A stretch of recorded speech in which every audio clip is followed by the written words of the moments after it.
All right, so now, LBJ is president. He's going to become president when JFK is assassinated. And when he becomes president, he has a completely different view than JFK did about the war.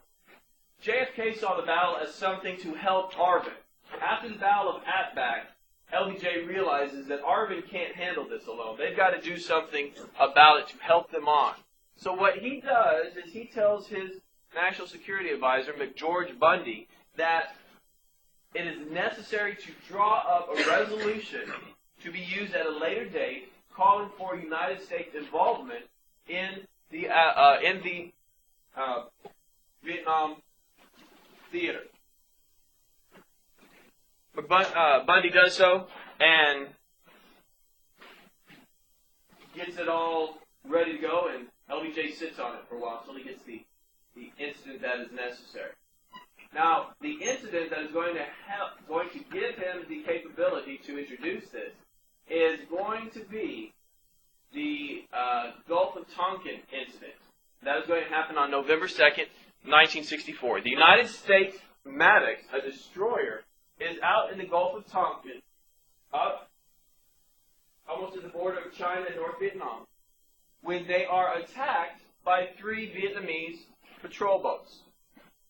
These patrol boats do some damage to the Maddox and are completely annihilated by the destroyer. However, because North Vietnamese forces have attacked a United States vessel, LBJ is going to use this as the impetus to go to Congress with that resolution he's been sitting on. Okay? Spanish-American War. What does the USS Maine do? Explode it, and it gets us involved in the war, right? The Lusitania had a role in World War I. In World War II, you had Pearl Harbor. LBJ sees this along the same lines, gives them the grounds they need to go in.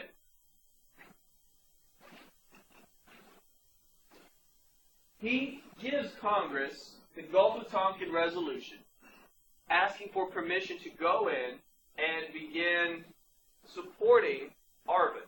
All right? Beforehand, we were advising. Now we are supporting. What's the difference?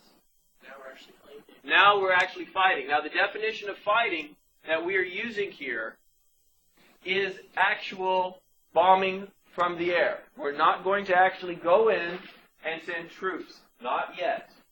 Not far away, but it is getting closer. Now, in 1964, LBJ is going to be renominated, or actually nominated, because he did not get nominated in 60.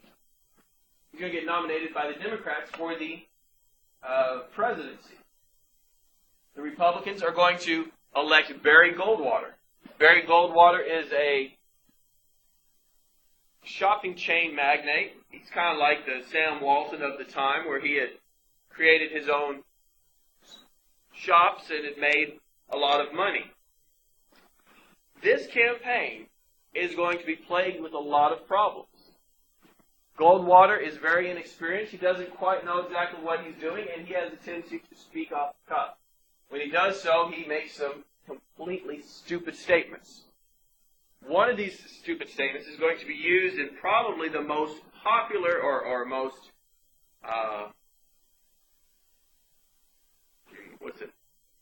most popular, most remembered, most hated, I'm sure, by Goldwater campaign commercial of all time, and it is known as the Daisy ad. And here it is right here.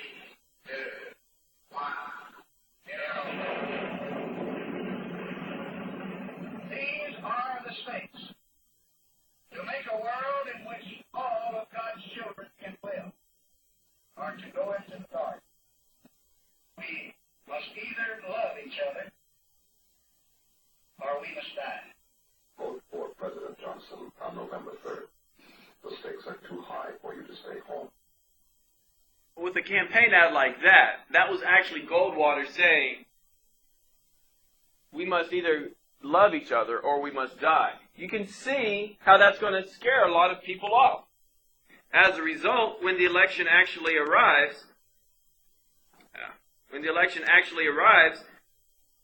what is the result? LBJ wins pretty much everything, a humongous landslide. The only ones that he doesn't get is, what is that? That's Arizona, Louisiana, Mississippi, Alabama, Georgia, and South Carolina, the solid South. Now, so he wins his own term.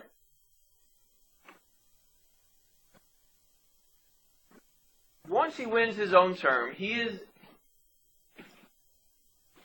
I won't say pushed a little bit into getting more involved in Vietnam.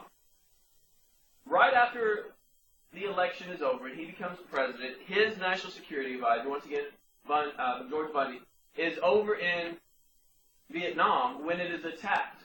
It is attacked by it's attacked in the South, Vietnam, by Viet Cong forces. One of the last things that Diem did before he was assassinated was to actively hunt the Viet Minh and to try to make people realize that they should not be associated with Ho Chi Minh. He started calling them Viet Cong. So the Viet Cong are being actively hunted. Viet Cong attack an airbase when Bundy is there, and it angers him so badly. 8 men are killed, but it really brings it home for him that when he comes back, he promotes this idea of bombing the Ho Chi Minh Trail to keep supplies from coming from the north down to the south, so the Viet Cong would kind of wither on the vine. But doesn't it run out of Vietnam? It does run out of Vietnam, and that is known as this is going to be known as Operation Rolling Thunder. It's going to go through Laos and through Cambodia. Now, both of those are independent nations. And both of them are not areas we should bomb. However, no declaration of war has been issued. It is a police action. Therefore, what? I don't want to say we could do it. Let's say it this way. We did do it. Okay? So, now, my favorite history teacher in high school, I know you guys are going to laugh at me for this, but just know my opinion of high school coaching. But the best teacher I ever had was a man by the name of Steve Mossbauer. And he was my world civilization. Do you know? Oh. I think he still teaches in Minnesota. And what happened is Steve Mossbauer was in Vietnam, and I had him for Western Civ, and he was a coach, but he was also working on getting his master's in history. So he would always tell us these things that pertain to Vietnam from his own experience. One of the things he said was that when you bomb a jungle, all you do is kill a whole bunch of monkeys. Okay? You don't really do the things that you should necessarily do. During Operation Rolling Thunder, a 6 month straight bombing campaign was launched. Non-stop. Longest bombing campaign in the history of the world. It targeted the 12,000 miles of the Ho Chi Minh Trail. The problem is, it's not just one trail. It's paths weaving in and out of other ones. You destroy one, the next one over there to the left, you keep going on it. When it comes down to it, a B-52 Flying Fortress dropping a humongous amount of bombs is not going to stop a peasant carrying supplies on his back. You're not going to do it. You may kill him, but the next one will pick it up and take it on. It's not going to work. This is going to be a strategic failure. It is not a success. Now,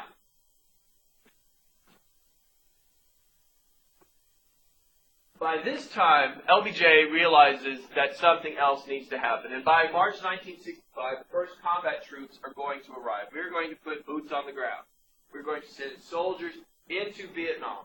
Now, one of the things that you will notice as we talk about these battles is that, or actually the Vietnam War, is that I do not speak about battles as much as we did, say, in World War II or World War I. And the reason is because it's an entirely different type of war. In the World War II, you have the drive to capture Berlin and to seize Berlin and to kick Hitler out of power. Okay? In the Pacific theater, you were taking back the land that once belonged to us. In Vietnam, it is a war of attrition. Kill more of them than they kill of us. We want to wipe out the Viet Cong forces. And what is going to happen is at the high point of the war, we are going to kill 12 Viet Cong soldiers for every one American that we lose. Okay? It's going to be a 12-to-1 ratio. We kill 12 of them for every one we lose. Now that sounds like pretty good until you realize that, to kill all the Vietnamese soldiers, it was probably, we were looking at probably going to have to suffer around 254,000 casualties. Okay? That's a lot of Americans. Now, that rate is going to go down, that 12-to-1 rate is going to go down when the North Vietnamese start using a tactic known as clutching the belt. Their leader is going to order the soldiers to get so close to the American fighters that you could actually reach out and grab them by their belt and stab them. Using this clutch the belt mentality theory, what is going to happen? What is going to be prevented from occurring? The Americans can no longer do what? Shoot. Can't shoot them, or what else? Can't bomb them. Can't call in an airstrike. By doing that, it is going to change the way the war is waged. It's going to start being a lot more costly for us. Now, in an effort to try to drive the United States out of the war, Ho Chi Minh is going to order the Viet Cong to launch an offensive on their New Year's Day. Their New Year's Day is the 31st of January, 1968. It is called Tet. They're going to launch a massive assault known as the Tet Offensive. This battle is going to attack southern sites in Vietnam, areas that the war has not been taken place to, or not taken to yet. And they're going to be extremely successful. Yes. You said it was on New Year's Day? For them. Oh, okay. They have a different calendar. I was thinking January 31st. Yes. It is a different calendar than what we use. For us, it was January 31st, 1968. For them, it would have been first day of Tet.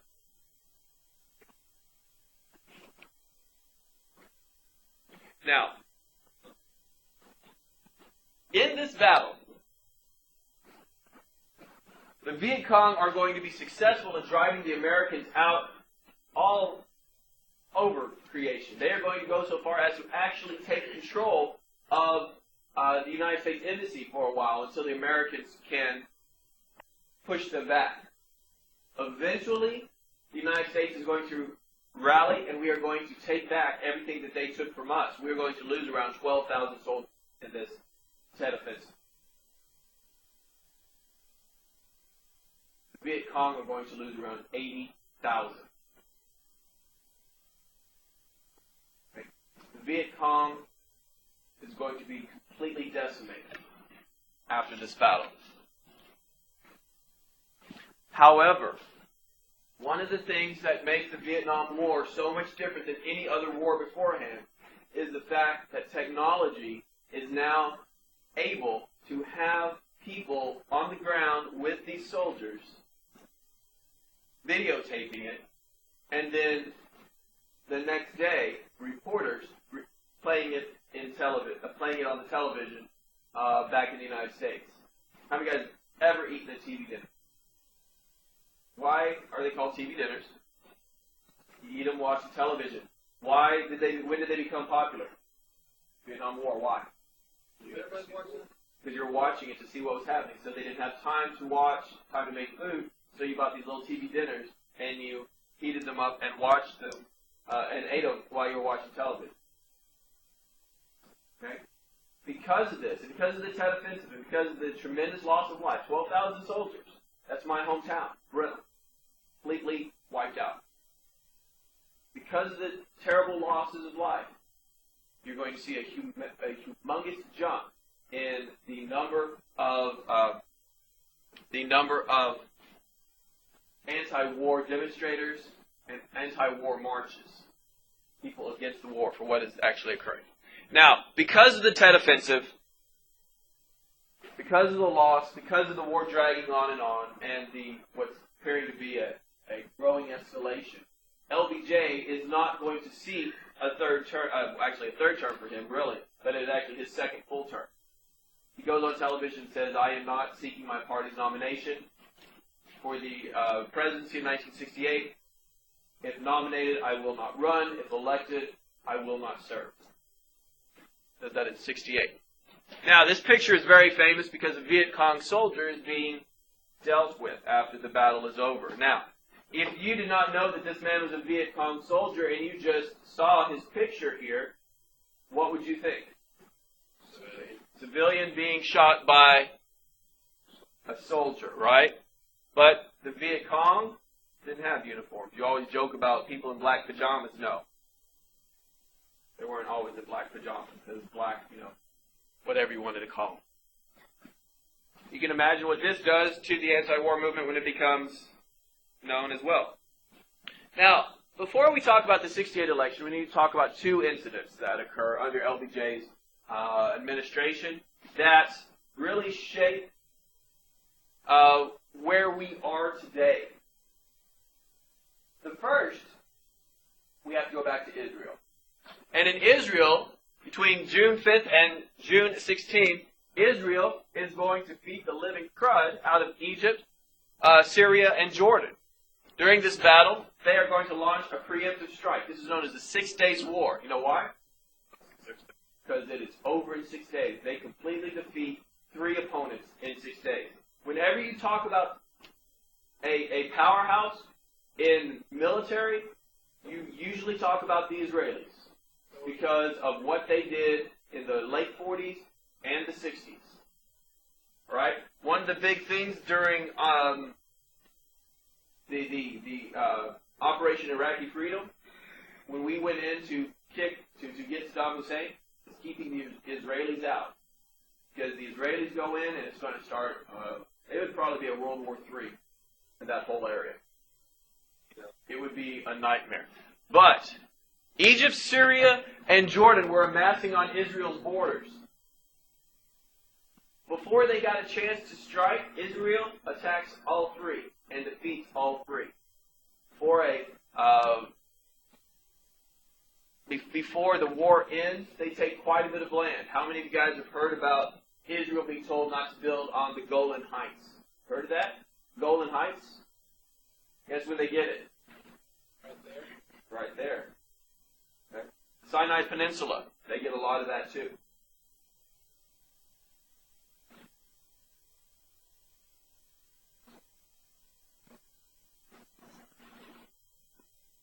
Now, something that I'm kind of caught up in, torn in, whatever you want to call about, happens during this time period. Something for me is rather important. I ended up doing a major research paper in graduate school about a United States ship called the Liberty.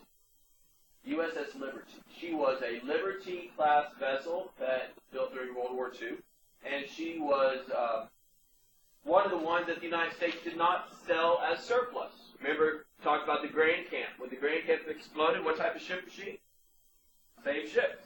She was a Liberty ship. One of the ones we built to get supplies over to Europe after, during the war. Now, on June 8th and 9th, Israel is going to attack the Liberty, a United States ship, in international waters. She's later going to claim that she thought it was an Egyptian ship. But the attack is going to last 2 days. While she's being attacked by Israeli fighter jets and Israeli torpedo boats, she's going to send a distress call out to anyone who will assist. Now, why doesn't she shoot back? The biggest thing she has on her is a 50 caliber machine gun. Okay? 50 caliber machine gun, I think there's 4 of them on her, are not going to be helpful at all. She is not a military ship. She's an intelligence ship. She's in the area gathering data on the Egyptians and also the Israelis. Now, the closest flotilla to the Liberty is going to have as their flagship the USS Saratoga. The Saratoga is a carrier. She immediately launches 2 A-7s to go and assist. However, LBJ is notified that the Liberty is under assault and that the Saratoga has sent 2 of her hot ships are ships that are ready to go at a moment's notice, to go and fight off any attackers and protect her until assistance can arrive. He immediately orders that those planes be brought back. Why? This is middle of the Cold War. If you have a ship, or you have a ship in the Mediterranean that is loaded with planes and you have 2 that are ready to go at a moment's notice, guess what they're armed? What type of bomb? They're armed with nuclear warheads. Who is supplying Egypt, Syria, and Jordan with technology? It's the Cold War. When we're not fighting against against USSR. We are fighting their proxies, and their proxies are fighting us. If we launch a plane towards Egypt, Syria, and Jordan, and the Russians find out that they are equipped with nuclear warheads, you're looking at World War III. LBJ calls them back. Eventually, 2 days later, after they've been assaulted for 2 days, the Israelis are going to realize, oh, our bad, sorry, pull back. Now, on this picture right here, this is the Liberty. You see that hole right there? At the waterline? Guess what? The one area where torpedoes hit the Liberty is the exact section on the other side of the hull where all of her data recording equipment was housed. Everything that was recorded on the events of the 6-Day War at this time is completely destroyed. Now, convenient. Why? What does Israel theoretically have? We kind of know that they have it today. They've never admitted it. But what do they theoretically have today? We're not supposed to have back in the 60s, but most likely did, and could have been using. Nuclear weapons. Okay. They're not supposed to have them. However, I bet they do. They do? Yeah. They have Yeah. And it's, all right, that's next door. Yeah. That's one of the reasons they don't want them to go. They don't want them to get involved in anything. The results, we're going to lose 180 sailors. Israel will never apologize. However, we will place a fine on them. Congress will say $40 million. This is how much you're going to have to pay for the loss of this ship and the emotional anguish. Israel will make one payment, and the next year, the United States raises the amount of money that we give Israel by that exact same amount. Every year. So we give it right back. We give it right back.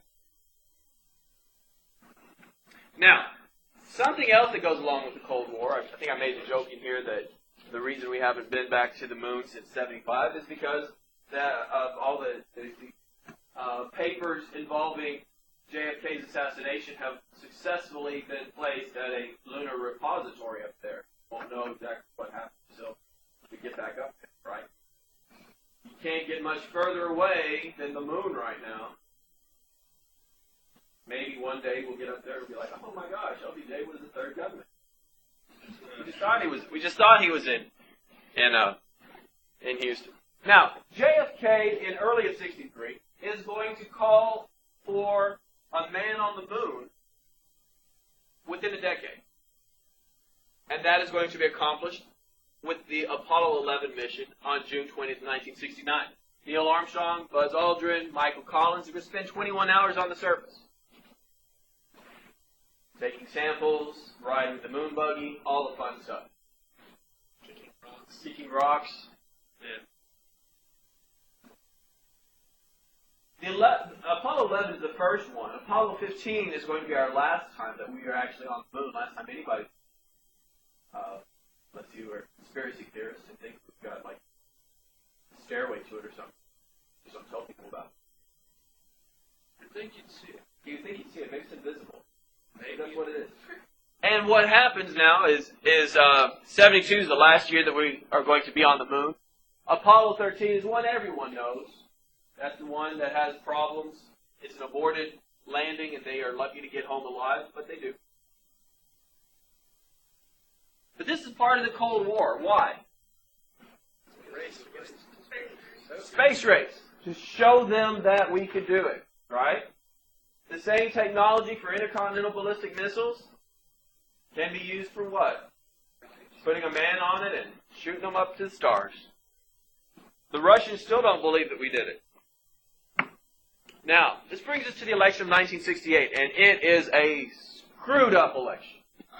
It is a messed up election. In this election, Robert F. Kennedy, JFK's younger brother, but not the youngest, the younger brother, but the youngest brother, Edward, Teddy Kennedy, just recently died. Eventually everyone does die. Yeah, but they have like the worst luck. Well, Teddy made it. Teddy made it. In the Democratic nomination, or the Democratic primary, RFK is going to run against Eugene McCarthy. Now,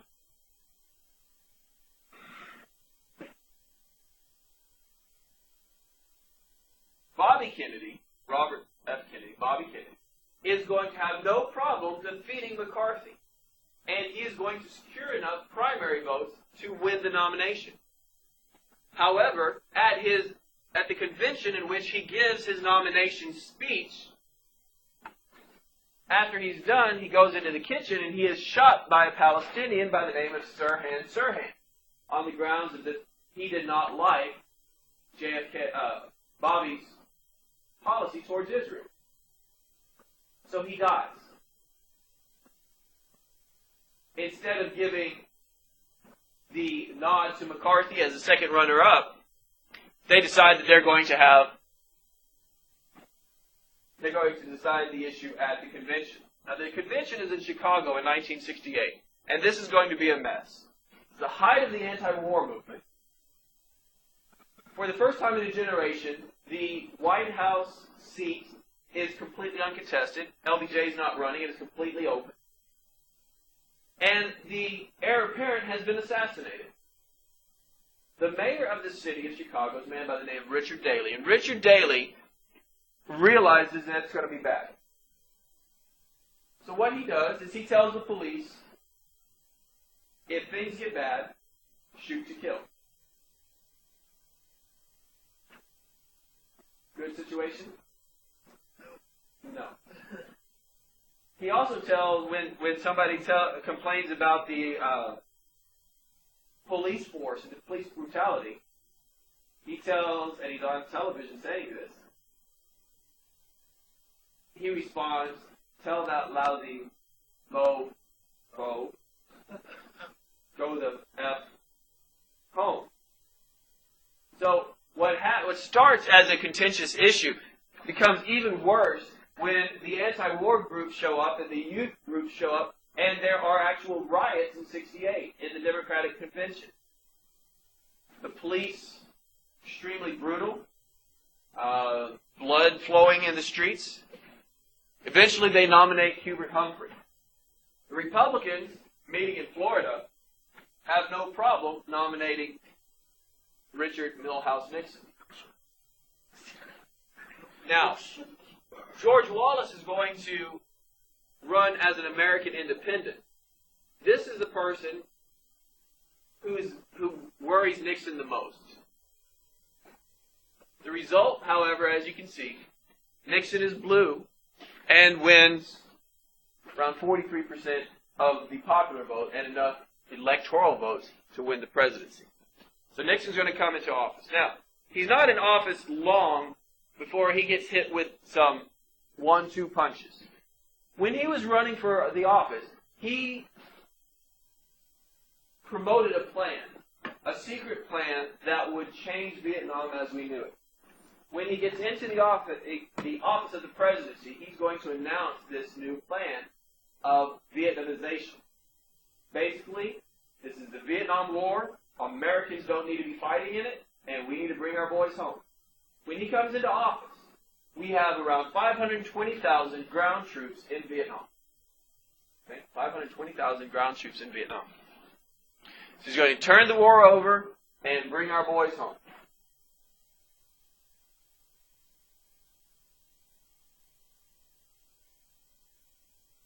To help matters, he's going to stop drafting so many people, and he is only going to draft people that have a very low draft number. A few months after taking office, a military cover-up is going to be unearthed, and this involves a massacre at a Vietnamese village known as My Lai. In My Lai, on March 16, 1968, a platoon under the command of Lieutenant William Calley, a man fresh out of West Point, was ordered to go seek out the 8th Viet Cong Division that were supposedly headquartered in My Lai and eradicate them. When they arrive, they discover no Viet Cong forces. What they do discover is old men, women, and children. Now, according to the testimony of one of the men, he saw something that appeared to be a gun, a flash of something, and he opened fire. Whatever happened, by the end of the day, around 540 Vietnamese women, old men, and children were massacred by American forces. Many, when they went back and looked, were shot execution style, heads on the ground, bullet to the brain. This is a picture of the My Lai massacre. One of the things that came about as a result of this is that no longer were cameras allowed by soldiers on the ground. Man took these pictures, and later they were brought to life. Now, once Calley got back to base, reported that they didn't find anyone, but they killed everyone anyway. They realized that they needed to cover this up, because this is not something that should be aired. It was covered up, but later it was unearthed, and it hit Nixon's administration. Now, it occurred when Nixon wasn't in the presidency yet, but because he is the president, the buck stops with him. And since the buck stops with him, he ultimately had to pay the price for this. Why? One of the things that is a problem in the Vietnam War is that it's like that right now with the Iraq War, is that the people that we are fighting, and I'm not making an excuse for what happened, the people that we are fighting do not abide by the rules of war. We dress in uniforms. They do not. Okay? You do not know who is a soldier and who is not. They're just going to, you might turn your back on someone and they're going to pull a knife and jab it into you. And people have seen their friends killed this way. People have seen their, things go horribly wrong. And as a result, there was, especially in Vietnam, there was this intense level of frustration. Because of this frustration, you would see things like this sometimes occur. And this is by far the worst.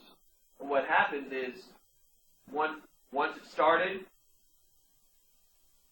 it's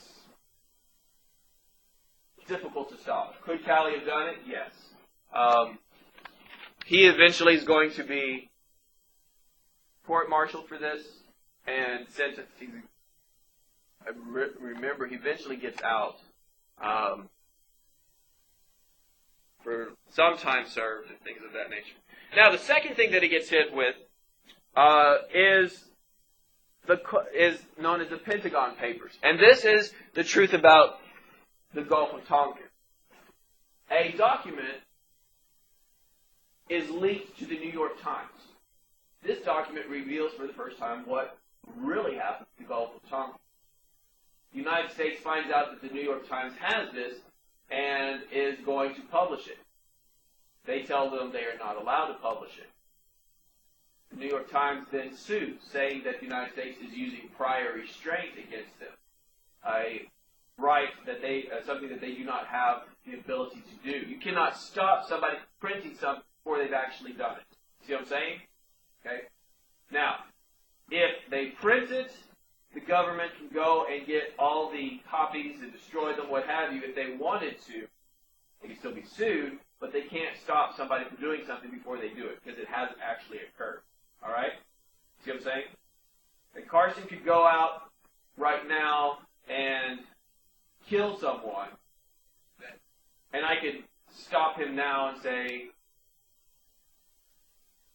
can't do that. It's like, well, I wasn't going to do it, really. You're restraining me from doing something that I haven't done. You know, what was that Minority Report movie a couple years ago? You know, that's what that whole thing is, prior restraint. You're stopping somebody before they actually do it. Now, the United States prevents them from doing this, claiming national security interests.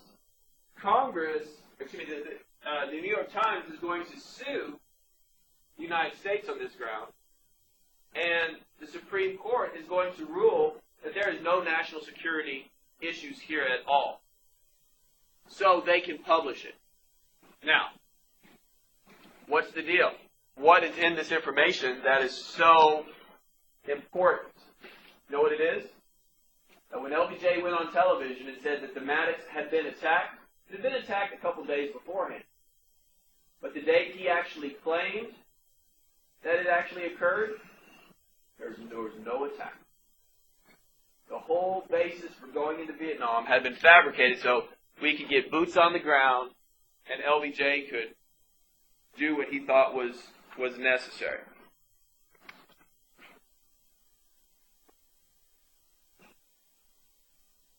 Now, Vietnam is going to come to an end for us. The last combat troops are going to leave March 29th, 1973. The same day that happens, Saigon is going to fall to the North Vietnamese forces.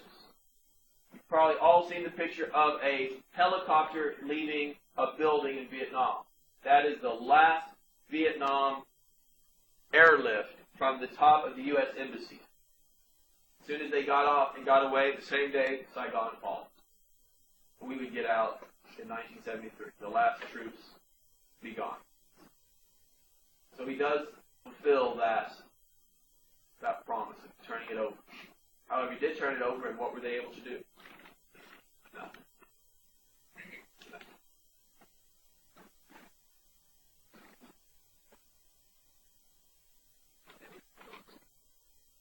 Now, while Nixon was president, he's going to get two major feathers in his cap. Let's put it that way, okay? Two major feathers in the cap. One is going to be the opening up of China. Now, China, since World War II, had always been the evil communist nation. Right? Well, in the 60s, China started letting it be known that they were interested in getting recognized by the United States and maybe opening up borders. Maybe opening up a trade relationship. Stalin and Mao Zedong had a falling out in the 50s before Stalin died. And then from then on, they kind of had grown apart. Nixon realizes that if they can turn, or they can open up China to Western influences, we could use the friend, the enemy of my enemy is what? My friend. To use it against him. So when they make these overtures, he is going to send his Secretary of State, Henry Kissinger, is probably the most brilliant Secretary of State that we have ever had, over to China to lay the groundwork for Nixon coming over and visiting. Extremely successful. And then the next year, in 72, Nixon and his wife are going to go over to China. They tour the Great Wall, meet with Mao Zedong, and it's televised over every channel, all three of them.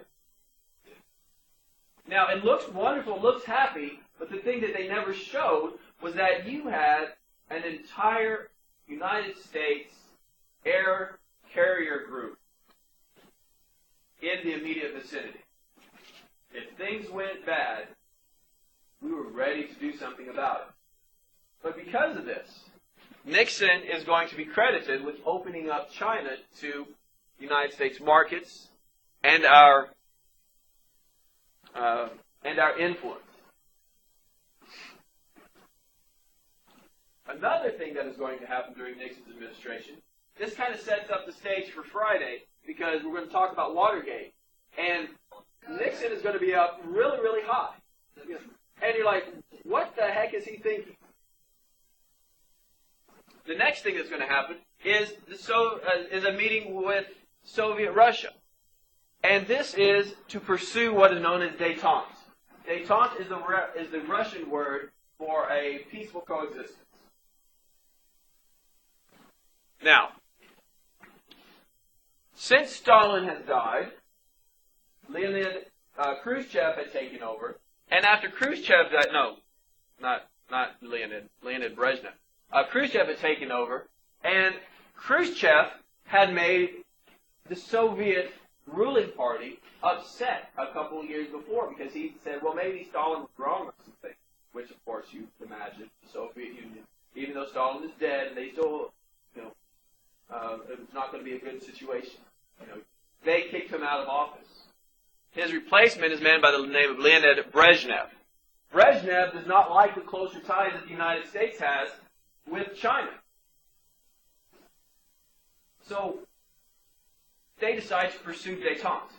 And détente is held in signing the First SALT Treaty, the Strategic Arms Limitation Treaty. And basically what this does is this limits the number of weaponry that each side can have that can launch nuclear weapons. Now, while it does limit the number, it actually puts the United States at an advantage for our numbers, that we would have more than they did. This would actually be signed by Ford, but Nixon is responsible for actually negotiating with it.